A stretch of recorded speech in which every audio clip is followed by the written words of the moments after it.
بسم الله الرحمن الرحيم الحمد لله رب العالمين والصلاة والسلام على نبينا محمد وعلى آله وأصحابه أجمعين. السلام عليكم ورحمة الله وبركاته. وامرنا الله سبحانه وتعالى مغا دنا خير لا غرا خيرانو كهدي ورود درسنا رسالة درس كمرو درس تمندي نعمو تنين كوتا هجريان چين وجنه رو كمون غتدو تنغت السينه فارنج الله مكة صلى الله عليه وسلم على مدينة نعمو تنين كوتا nagan kasun tampilen do segu andaga gamundi nasarancine wujunu hillero sino tamiro ko sura ke olenki hijibe awajo pene duleje minde wala du tigitinde wala du hubusinde ken khibare iga huwe khille al itikaf ode suke ajo pene kenya ilenki onda babu fil i'tikaf ate hollaqi ani kay hollaqi begani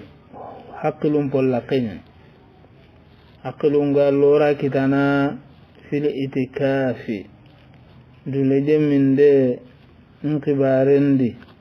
walla i'tikaf araben kannani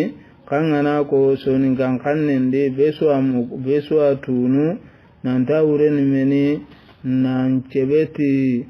awa mishide nogondi ti allam beti embana kanne maga wakati khere-kherente nogondi arawanya na duna wakati nunchu susui wakati mustahaban nago kienka wakati nunga mpesume mogobe kenni sunka songa gatinye sunka songa gatin jogara wanyana ka wakati kenka wakati mposire kenni tallegerenya sunka son tammulegere wala farengedanya a deber mogobe sallallahu alaihi wasallam al-intikafa na gunni hoyo go ayi awarni digamedi yonki daga munta hinu yogonu wodi intikafa na gunga bertinando kunnaka ado sume ngame sogini awa nokuni yogonu eri sume daga lemuntahino ari kaba kiyembane ade oka itikafa nago daga lemma go yogo wodi ari kaba kiyendo uronchudi onda wal i'tikafu min nawafil al khair wal uquf al itikafa nago ni kebe ferlahe mehube gene khairi jidaluan na khairi ko ho khairia seriyan kanunde de mo siri ado husinde anyangenga awagati duna wakati swara wana na ka wakati numpo surusuru kenni sonka sonya ado sonka sollegerira fasalla farenga sallallahu alaihi wasallam ada itikafan na gunde beri nidu wajobinda kamma sonka sollegeru maga duna hatalem magunu wal uqufu al mulazama atidu hubu sindenga amana al uquf ukufi genu hube araben kanne nyani kagelang aluka nyana kagelang gantetu salangumen paina fatan pancandanga angamatu ukufu kedi al-mulazama nadu wajobindi nadu hubus habsun nafs na yonkin pubusin de golle nyange maka ka kena lugan angedandu wojo angedandu lejemindi ho kama ko qur'ana gari konanda ngano kutana la nabraha alayhi akifun hatta yarja ilayna musa akifin okun dagille ke gumbulemme betiyen kam mogudu wusindi nogudu lejemindi na betiyen kam ma musa ganari awa musa ganari le kato wakati okebere araben kanne nyane ka araben kanne nyageni kitabu gumenti ina fesera anda ngawre geni huwe na duwo jobinde honga ana duwo jobinde honga nani serangu memmeti adebere wajibi anga ma de beri jeregin anga walla al kafara wanga kempe kempe ka anyi me ka gana awa anyi me gari sokondi du kamaketa atti mande ndangujo subhanallah salatu wa sawmi summa hajji wa umrati tawafu ukufi itimami tahattama ati kukundu sallendo sumendo hijundo almurando tawafundo ukuf angedi ama wojo banga sadanga awasa ajopana sadanga jopana yogono wanu ngai yang ma wojo banga ko yogono nyangenga wojo banga ka itimamu tahattama angedi jopa ke wajibi misale ni ganati salle njopande ma wojo banga angede Allah akbar ngarabbate ke be di sasa kondo Allah wadde place nana ya salli doke yere ga he wala nafilan challe age na joppe na nafilan challe ke salle ama wojo banga kange takbiratul ihram de bernan duguta na timmandi ke da wajibi nyani takhirin tamma nan tandali nginda ngana hala kambane salli ninyi mewto ay tawafun kanu kundunya angana tawafun joppa amma na timmandi nyeru ke da wajiban itikafun ka angedi joppa ke da timmande wojoban ase anyi me hagadi wojobin dandwa wala itikafa illa bisiyam bo kebere itikafu reni ke yara ben kannindi al mulazama na hon wojobin di andwa siriyandi amanan ni menia luzumu lil muslimu al mumayyiz al masjida se silami be ga balogo aga ho hamun nan bugu hodi turinte hellem nan bucinne ha gadi du wojobindi mishiden nogon tarenga li zikri was salatu wa qira'ati al qur'an sa'iman asumunte anna idu tigi baka dagallem ma go kan dagallem ma go awata minne do yige kiyendi kiya togonni sere andi tiniki adanga al itikaf wala i'tikafa illa bisiyam ati itikafan nago antinya mesuhurun di aranti sana masume nyaga nake kadigame tanake uregel mesuhuru konanda nokusu digame tanawa ure nanti ko tuano yogonu tin nanti itikafa la na itikafa na kulla banyana haraga na isume ka sunkasoga walla ma sunkaso nyani hodan kita kibe awado sumera ganti telle dome aganta miside mucien kabanamba ga meji haben ga terehube kamma hoganan kita kibe ado miside tagalla ganti gemme ko ya gare lojuru wajibi amba kana daga kandi ma kengana kutanga bire ga nyangedi bitampakke be deberanari walla ma hogera an kita ado misiden tagella wa telle dome ka ado sumeranti telle dome amma ga wotedan kita lantaka sumnu ke ni kengate hitanna likandi angana rikanda harsa itikafan na gum promangan kama warna konanda angana saha anna ilerini aganyangiri koto benunya kun koto amma ga anna yelle awa katti misiden mungkin menina gani nanda hubega aga sebete nganya hube kamman nanti ali itikaf anti telle mado sumen nanda gadom ka kenya gana iketa hoga nan kita kembo do sumen la ganti telle dome gella ganya ya gale lo juruai walla ganya awa wate kebere alinde kafan na kunga sigi makello juru gana giranga birebe alla ga sumunu kebere na kontine wala yakunu illa mutatabi'an itikafan na kun kadi nanti antatelle amana wagilile itikafan na kun certinga ananya betiye nyai amma ganya angamula na bito tamidi itikafan na kusasa anna bito hilli debera anna bogana daga pajunga bito ndadanga nari bito tana debera ai anni ibetu betundumeya ولا يكون إلا في المساجد هذا كورة كتنغ غدي كت ركن يغوي من أركان الاعتكاف ولا يكون الاعتكاف الناغون تسهنارا غنيانا اعتكاف الناغوا إلا في المساجد gantani mishidu nogondi mishidu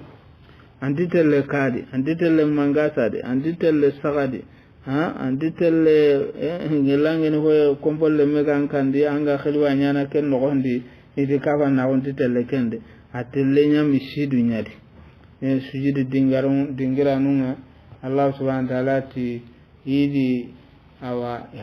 ikhindi kati Ibrahim adire menga an tahira baiti ani ikompeke sonondi sogotimme do munubeti do awa hule maganyano nga konuda hatimando da Qur'an karangan lil akifina لتائفين والعاكفين وركع السجود وأنا قرآن ديغام مغمباي الله سبحانه وتعالى ما شاء الله أخذي أواجري ديغامي كي نانجري تكمونا نالي أجوب الكابا بانيغا خير تكمبي كي بي مسجد الحرام الكابا بانيغا خير تكي بي duna misiden kuten juna gado hoko hunte gada joppe kenye ati meni faifin arawangande nyana kan kombe alkaba gahe ado no kusuma ko hukende ailerini nalli honga ado misidun kutunga ko hukebeti kengeni al akifin hanyana masjidil haram no gondi arawanyana miside tanadi ariketa waruka sujud misidun do duna nyankotendo kompondo dingira nunchuga nyoro hube no kondi Allah sallini masjidil haram wala sallini masjidi boke abija bamako Allah wa sallina an chagandi Allah sallina an kompendi aso ko farengera ko sallallahu alaihi wasallam Allah ri hinu dan tantoni kedanga makemmenya ummata hano benu gadangi idi annabi nyumunda kengeni kumpinu tumidu bana ben meni adi nyenyen no kusinyi da sallera masjid angeli no kusun wori nyanko tege kamangi de hay hanga mammege ngore ta Allah sallina kenko ta egoda tende gode beri ti al mangasa ego kompere go akaranga dolonu nga gardene nonga bo anke nga salini anke nga hasalini ken kompere yella anjale ke sahante ma sahante arban tan challem ay angana salini jogun kummen kam hoane ya wala tiyo joge an jogen kummen tiyo nga okurondo busi nga bakati tiyo be idi kummen jabana abulu anken dali nga ken kam anan jali ken dali de hoane ya albanente amma kinya dolongi kesi de awi duran kompere anken ngan duran kompere menini dolongi me digame nga tuano magano gonda kenyi me jati ke yelli wa min neji nyanu ba wala neji so he digame nga kenyi medi kala kullu haloni to ko mege ke kenga yogonu kunti haraga na jogandoro kenga anga ma yankanda nda salenti tinando busi salando kuro sal yogondi kenyi meko kala kullu hal hubenu gete ya amirante nyanta amirante anyime kamma kinya harbanen tikenga onda كما قال الله سبحانه والله يمجد سنة غنادة بكا نقصيدو أو هم دانون ديغان كهوسودي وأنتم عاكفون في المساجد نندغم مغا كنياغا كاغو نيغارونا نانياغا وانتكافا ناغونا مشيدون دي هاتي مساجد كبيرو جاغو راهام انتكافو أنيانا مشيدو نيادي أنتيانا نقنو تنانو الله يمهاغا دي kenya isaran koyo isasa wa in kana baladun fihi aljum'atu aganani ange nga itikafan na kunya na debe kebe di juma miside nga ken debe di fala yakunu illa fil jami' maga itikafan na gun debe di mannan daga juma miside nyari kana to ni jami' juma miside kaseti yogo haya hakenya kona daga likengam programundi su maganya miside be juma ganti sallene di kenni meniya illa an yanzira yaman aha ganta gananya ngattugu kotanu yogonu ay takkenga mallandi nganne mutanni bito yogo anyana awa itikafan nakunga la ta'khuzuhu fiha al-jum'ah juma gantanyi nukumbito no gon misale bito tum ange ngamulana bito tum nya itikafan nakunga bito kutum ngamulana jopa sibitin kota sibiti ala hadi tenenge talata araba alhamisa biton tumitimme juma ngana ye kinyane ken nyambogo alla waro adverni miside tanade hari juma miside ga he ka ganani juma nganyi ni bito kutumi no konti magaro miside tanade le juma ga he de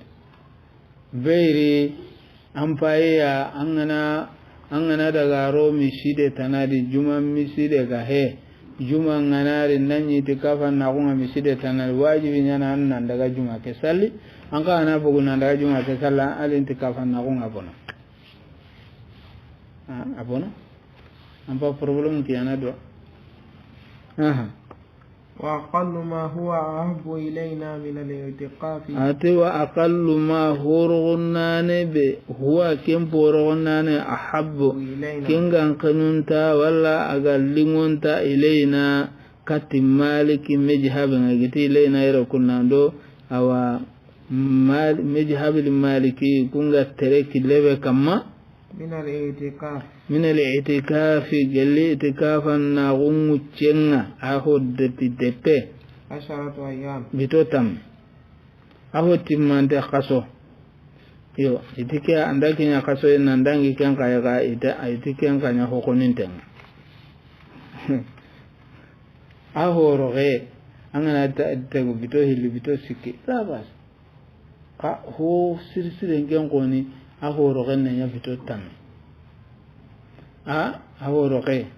kenanya bito tammi ahotimante kenna kaso yo maga dan kenkata ومن نظر اعتكاف يوم فأكثر لازمه أيوة غنا اعتكاف غود إيقاننا كنيا نتككي أنجد إذا أندو خننا ألا دا كوتاباني ولا هو بغنبون كوتاباني أواجب أنها كتاد الله سبحانه وتعالى ما أواجب بندان نيميا غدو أواجب بندي كبيرة إتي أنا تككي angedi ran kannen Allah da atimmandi anga matimmandi alqiyamam ko Allah telantir de ya Allah kacen jugo burenniya ho qotenniya anyi megedi kace ke ran kannen kenke ko ton ya wa in nazara laylatan lazimahu yawmun wa layla gelli wa in nazara amma ngorehinu yogon wanunga adamara men nyimme digan kanne aga nan citi anyana hiyade nabillahi Musa alayhi salam ke kuma gore wulul ajam hado khidriga digamu domi ay me digamu ndi siti no ko yogode agedi terndi jeregi tahilla ta sikandi ageti ngana terndi lenke ke dangem palle magalo juru reginda ageri tirndi tasi gandinga aytige lojuru rega kadiba ayi adigame ngana lungon nanti kati fulana awa keke ngana nya keta merin ko kadi ngana nya ga lenki halle merin ko anga mam mo gontu akota anyi le ne kadiya yo maga jodi ga munana maga dusi anyi me gana kote gana ranga hinu yogonu alla gana kinu ndinda su ngab awa bito siki itikafu de ben Allah ako santano ndanda wajibi nyana na de bet hara gana iteke sirega parce que heti teke sire nandi Allah gana kinyinda su men ka gari kenya a gana nya dan ngojobi ka teke sire atangolle ke hakoinia nda ke yokoto tunga ga ngama promesse nya utada halle anter nim paju ke suronde ngana ke njonko endallay kembe de hoyede awande lemna kai amadu anta ngana daga sangana ringan kunu gudai ba promise ya ko yayi sasa Allah khora kenga anyaga aga nan pajun curo Allah nuari anke nyandi nda ke hajo awan gadin duto kome anda nganga kenyana kiana hosire dinanta anna laidunga anna akoyei nantanga na kinyinda sunga kenyana anga yogonu ngalla ina kusanta ke himmene gene kede ona kusati alla gana ke surondinda ta kaso sume nga kenyana alla amaga haikata kaso ke sume ngade haikati hajuke ai awa kimmene karama hajuke na kusasuro problem na da kaso ke sume kita anyangen na kusakota maga tende na ojo bankam tekke mureni ke sun kankan nyande tekke wa in nazara laylatan lazimahu yawmun wa layla angana yawa tegu nan dalla gana kinyinda walla ante wata juma nguro na kenyana etikafa na wa Allah da juma ngene ko kumbene uroke hati juma nguro lo kati kiyenga kana kiyenna kananga misiden nogonde fasagan kiyenga magana misiden nogonde anke ngati juma nguro nya andu uro nyogonya selang lo kiyenna kananga misiden nogondi kumbene kiyenga anna ganya itikafa na gunga urondo kiyenchu isudan alle jema wa man aftara fihi muta'ammidan tisserebe gana awamini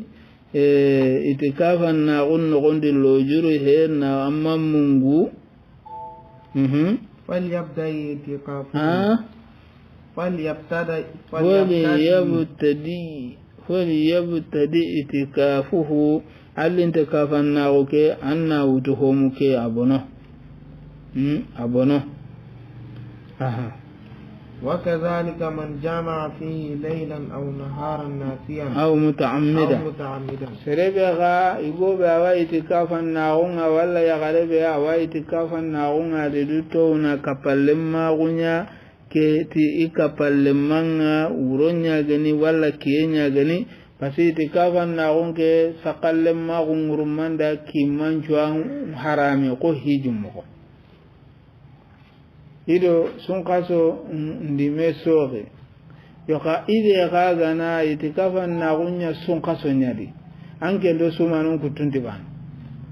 sumanun kutu kien takallem magunya ngojobi nyam parami kama kawrom maharami kama kanke itikafu yemme angeli deberi sun kasondi anke nguronda kienjo aso haraman kemma ko hijana takallem magunga wojoba aga harama kama urondo kiendi mokobe wa in marida kharaja ila baytihi gella gana woti araganta sume kontinandini anabugu katikanga fa idha sahabana ala ma taqaddama agana gadi bito hilli sikiyade bere agana saha ana illerin misidendi kumbito sikiwa magai mabono ana kontinia ana timmandi وكذلك إن حادت المعتكفة المعتكفة جلي المعتكفة جلي اتكاف يغرن غاغنا رخصندي أغانا بغو أنا دغا فسكندو مسيدين تاغر أنتا جمي أنا دغا يوتشكينيا إكاندي وحرمة الاتكاف عليهما قهربي وتنتكدو يغلو جرنتكي itikafan na goke horomake na ganin den ajibi ikamma amma ga honya hubega itikafan na go bonondine fil maradi watenga katinde wala al haid fil haid itikafan na go poroman tanganden ai awa yagaren kamaga ga kasondi ikasuke wucen no gonde فإذا طهرت الحائض يا عليك غبوت اللوجرو كبي كاللوجرو غنا كتبا كيتا أو أفاق المريض ولا وتنتنغا لغهي بانارا غسوم نانا كيني إلي انتك أيوة تيكي في الليل أو نهار ken lo juruga kutiba ke wuronga gati sudi walla kiyenga gati sudi raja'a ihillina sage sa'ata kenga gatinne sa'ata kenga gatinne no gonda maga dugunde nyade agananya kasolo juruga ne adugunde nanya na nyanki ni mo gonchurondi wotunte gene ani mo gonchuronda anatenga miside ngana rege hinun kutunda berna wala Mati mane. awo unchigi ma anyeme wana timandia awona toya awala harno dema nanondora sawa